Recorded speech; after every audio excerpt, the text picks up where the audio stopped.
Der Kracher im DFB-Pokal-Halbfinale 2025-26. Bayer Leverkusen gegen den alten und neuen deutschen Meister FC Bayern München. Holt sich Bayern den nächsten Sieg und kommt ins DFB-Pokal-Finale?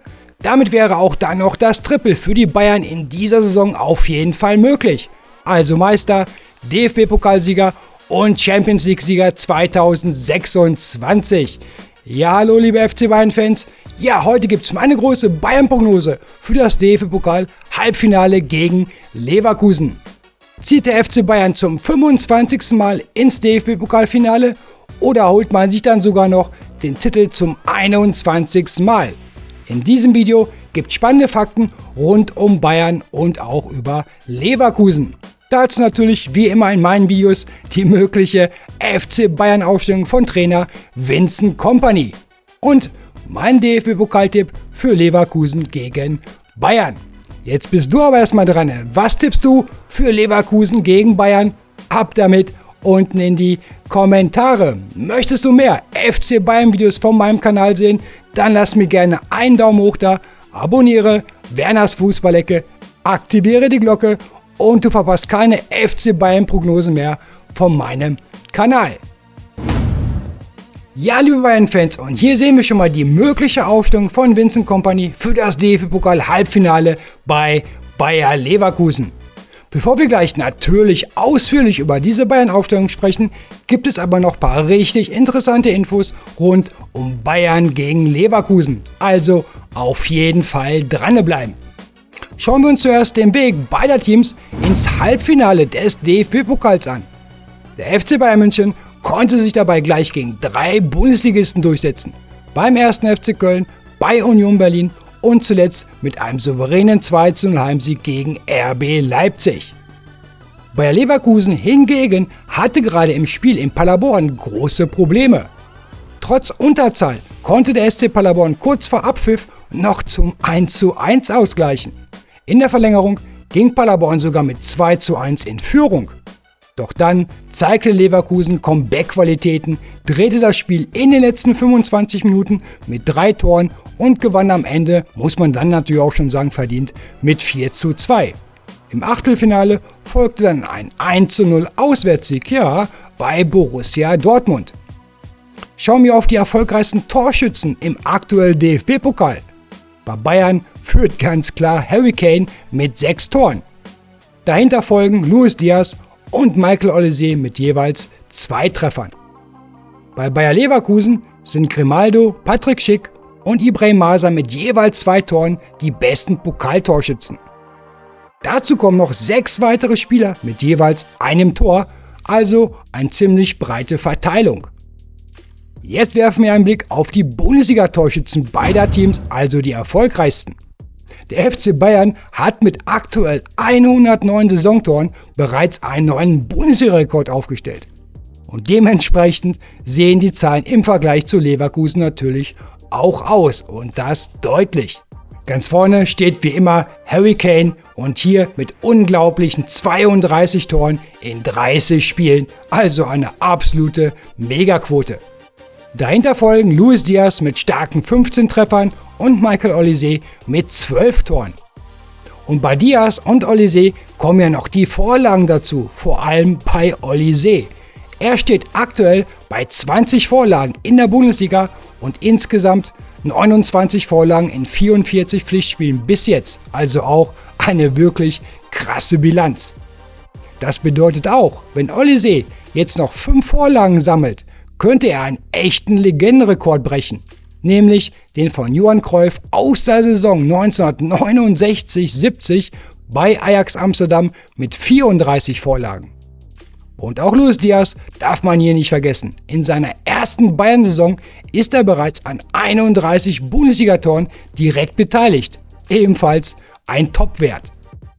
Leverkusen kommt aktuell auf 60 Bundesligatore und stellt damit die viertbeste Offensive der Liga.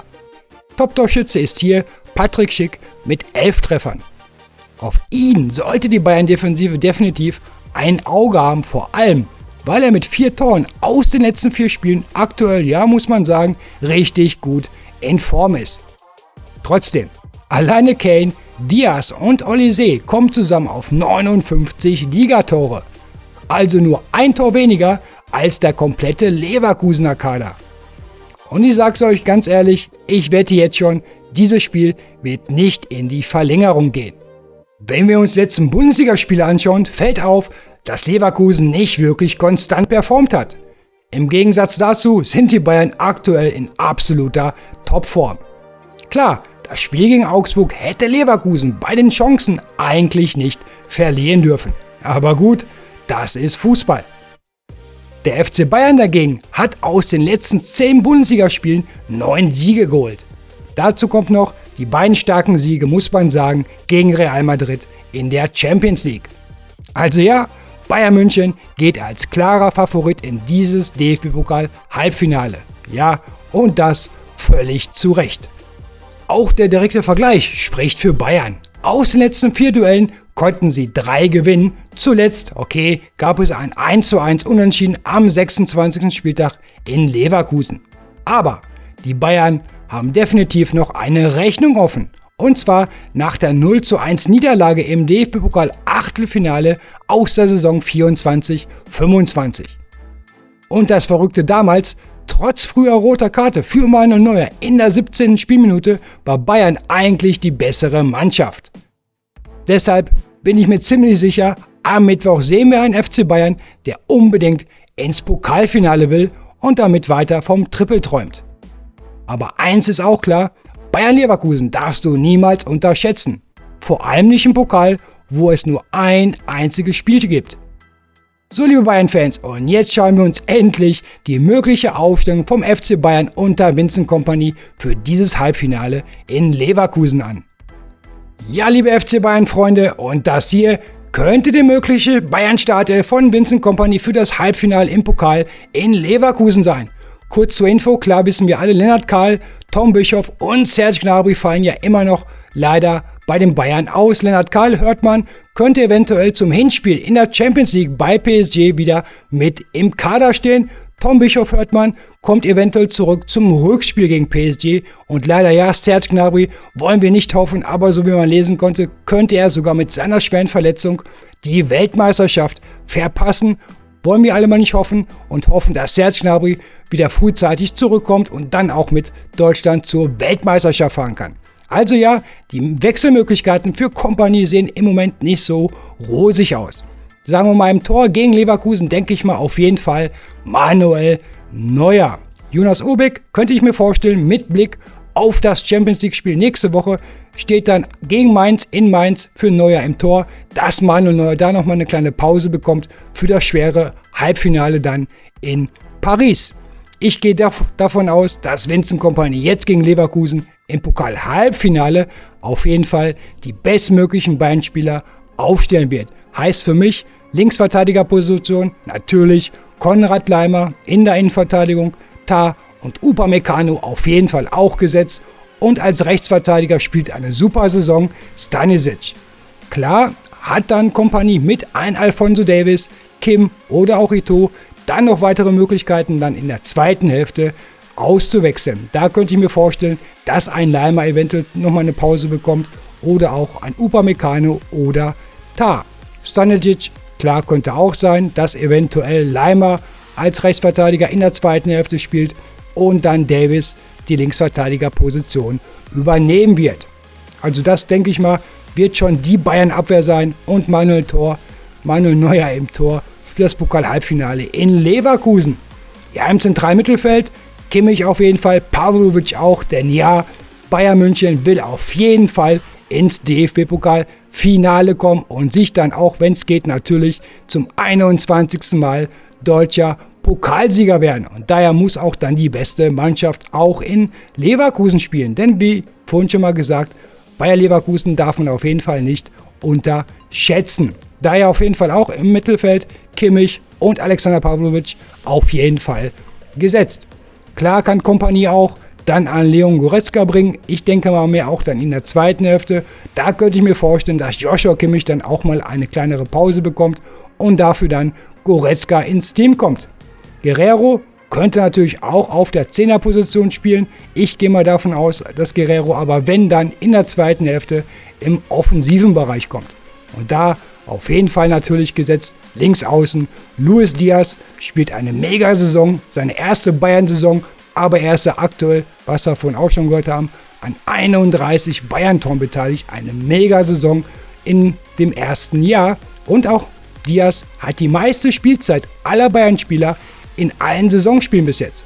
Klar, weil auf links außen haben wir dann doch nicht so viel die Auswechselmöglichkeiten. So, auf der 10er-Position denke ich mal auf jeden Fall Jamal Musiala. Musiala kommt immer besser in Fahrt, immer besser in Form. Konnte man jetzt auch schon wieder sehen beim Spiel gegen den VfB Stuttgart. Er kriegt das Gefühl wieder für seine Dribblings, für die Torgefahr, auch für die Pässe. Auf jeden Fall, er muss von Anfang an in die Startelf von Bayern gegen Leverkusen. Rechts außen, ohne ihn geht es fast schon gar nicht mehr. Michael Olise, auch wie vorhin schon gesagt, macht er noch ein paar 5 Torvorlagen mehr. Insgesamt ist er der beste Vorlagengeber in den Top 5 Ligen Europas. Dafür braucht er insgesamt 35 Torvorlagen. Aktuell steht er bei 29. Auf jeden Fall gesetzt rechts außen Michael Olise. Dann im Sturm natürlich Harry Kane gegen Stuttgart. Erstmal ein bisschen Pause gehabt, dann eingewechselt und auch wieder mit seinem Tor. Also das hier wäre für mich, denke ich mal, wird es auch sein, die bestmögliche aktuelle Bayern-Aufstellung von Trainer Vincent Kompany für Leverkusen. Im Sturm könnte ich mir vorstellen, je nach Spielverlauf, wenn Bayern führt in Leverkusen, dass dann auch Nicolas Jackson in der zweiten Hälfte kommt für Harry Kane, weil er muss auf jeden Fall nächste Woche gegen PSG gesund und fit bleiben. Seine Tore von Harry Kane sind lebenswichtig für den FC Bayern, das weiß auch Kompany. Und daher könnte ich mir vorstellen, wenn Bayern München in Leverkusen führt, dann gerade in der zweiten Hälfte, dass Jackson für Kane ins Spiel kommt. Ja, also wie gesagt, das ist natürlich eine Megamannschaft. Und wenn Bayern Leverkusen nicht unterschätzt, dann wird Bayern München sich auf jeden Fall auch gerade wegen der Offensive Jamal Musiala, Luis Diaz, Olise und Harry Kane auf jeden Fall durchsetzen. Und auch Kimmich und Pavlovic, mega wichtig für das Spiel, für den Spielaufbau, aber auch für die Defensive. Gerade Pavlovic, seine Passqualität, seine Ruhe am Ball, das sieht man immer wieder. Mittlerweile geht er auch öfters mit nach vorne, versucht auch seinen Torabschluss zu finden, hat ja auch schon Tore erzielt, jetzt in der Saison für den FC Bayern. Also auch Pavlovic mit seinen 21 Jahren mittlerweile fast unersetzbar beim FC Bayern bzw. bei Kompany in der Startelf. Ja, liebe Fußballfreunde, das ist meine Bayern-Mannschaft für das DFB-Pokal-Halbfinale bei Bayer Leverkusen. Mein Tipp, ich tippe hier auf ein 3:1 FC Bayern-Sieg und damit zum Erreichen des DFB-Pokal-Finales und das, wie gerade schon gesagt, zum 25. Mal.